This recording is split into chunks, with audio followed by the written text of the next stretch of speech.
हरे कृष्णा। आप सभी को हरे कृष्णा टीवी की ओर से गोपाष्टमी की ढेरों शुभकामनाएं। गोपाष्टमी ऐसा उत्सव है जो भगवान श्री कृष्ण का गौ माता के प्रति प्रेम प्रदर्शित करता है। आज ही के दिन कार्तिक मास के शुक्ल पक्ष की अष्टमी को नंद महाराज ने नन्हे श्री कृष्ण और उनके बड़े भाई बलराम को औपचारिक रूप से गायों को चराने का दायित्व सौंपा था। इसी दिन से भगवान श्री कृष्ण ने गौचारण लीला शुरू की थी। गौ माता को सनातन धर्म में माँ की उपाधि दी गई है, क्योंकि जिस प्रकार छोटा बच्चा माँ के दूध पर ही पलकर बड़ा होता है, उसी प्रकार हम सब जीवन भर उसी गौ माता के दूध से पोषण और शक्ति प्राप्त करते हैं। वैदिक संस्कृति में 5 वर्ष की अवस्था तक बच्चे को कुमार और 6 वर्ष की अवस्था को पौगंड कहते हैं। और पौगंड यही वो अवस्था होती है जब बच्चों को गाय चराने के लिए भेजा जाता है। अतः पौगंड अवस्था में प्रवेश करने पर भगवान को गौचारण के लिए भेजा गया। इस लीला में भाग लेने हेतु श्रीमती राधा रानी ने भी सखा रूप धारण किया था। श्रीमद् भागवतम में वर्णन आता है कि 6ठे वर्ष के प्रारंभ में भगवान गायों को आगे रखते हुए नंगे पैर पीछे पीछे चल रहे थे। उनका चरण चिन्ह पूर्ण विकसित नहीं हुआ था। जब वे धूल में चलते तो उनके चरण चिन्ह से धूल में छाप पड़ती थी, जिस कारण वृंदावन सुशोभित हो गया।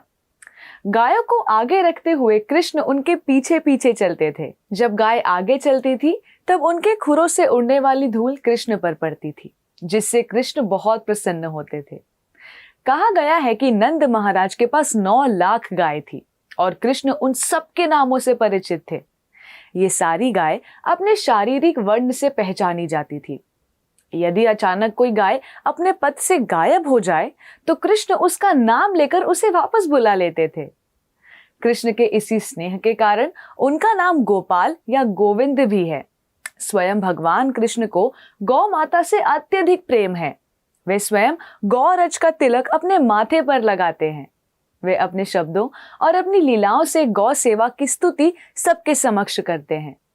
इस प्रकार कृष्ण और बलराम गौ रक्षा तथा कृषि रक्षा के पक्षधर हैं, जिसे वे स्पष्ट रूप से अपनी लीलाओं में दर्शाते हैं। गोपाष्टमी के शुभ दिन पर लोग गौ पूजा कर उनको चारा खिलाकर उन्हें भोजन कराते हैं। प्रातःकाल गायों को स्नान कराया जाता है और गंध पुष्प आदि से उनका पूजन किया जाता है। गायों को चारा देकर उनकी परिक्रमा करके थोड़ी दूर तक उनके पीछे पीछे चलते हैं। फिर सायंकाल जब गाय चरकर वापस आए, जिसे गौधूली मुहूर्त कहते हैं, उस समय भी उनका आतिथ्य, अभिवादन और पंचोपकार पूजन किया जाता है।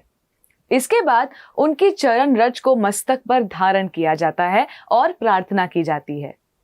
गोपाष्टमी के दिन गौशालाओं को दान देने का बहुत ही विशेष महत्व है। हमारी वैदिक संस्कृति में गाय को कोई साधारण जानवर नहीं माना गया है। उनको तो मां का स्थान दिया गया है। कहा जाता है कि गाय के दूध द्वारा हमारी बुद्धि इतनी प्रखर हो जाती है, जिससे हम शास्त्रों के सूक्ष्म तथ्यों का भी विश्लेषण कर सकते हैं। और इन्हीं शास्त्रों में गौ माता की महिमा के बारे में बताया गया है कि उनके शरीर में 33 कोटि देवी देवता विद्यमान हैं। गाय हमारी समृद्धि का भी प्रतीक है। गोपाष्टमी के पर्व का मुख्य उद्देश्य है गौ संवर्धन, और इन्हीं गाय माता की रक्षा का एक महत्वपूर्ण पक्ष है कि हमें प्रयास करना चाहिए कि उन्हें निरंतर प्रेम और देखभाल का वातावरण मिले। गौ माता भगवान श्री कृष्ण को बहुत ही प्रिय है। भगवान के लिए गौ माता की सेवा स्वयं उनकी सेवा से भी श्रेष्ठ है। ये हम सभी का कर्तव्य है कि हम गौ पालन और गौ संरक्षण में यथोचित योगदान दें। आइए इस गोपाष्टमी गौ माता के प्रति सम्मान, आदर व आभार व्यक्त करते हुए भगवान श्री कृष्ण को प्रसन्न करने का प्रयास करें। धन्यवाद। हरे कृष्णा। ऐसे ही और भक्तिमय कार्यक्रमों के लिए देखिए हरे कृष्णा टेलीविजन, और इसे प्राप्त करने के लिए आप अपने केबल अथवा DTH ऑपरेटर से संपर्क करें तथा और अधिक जानकारी के लिए आज ही डायल करें 7666 839 839।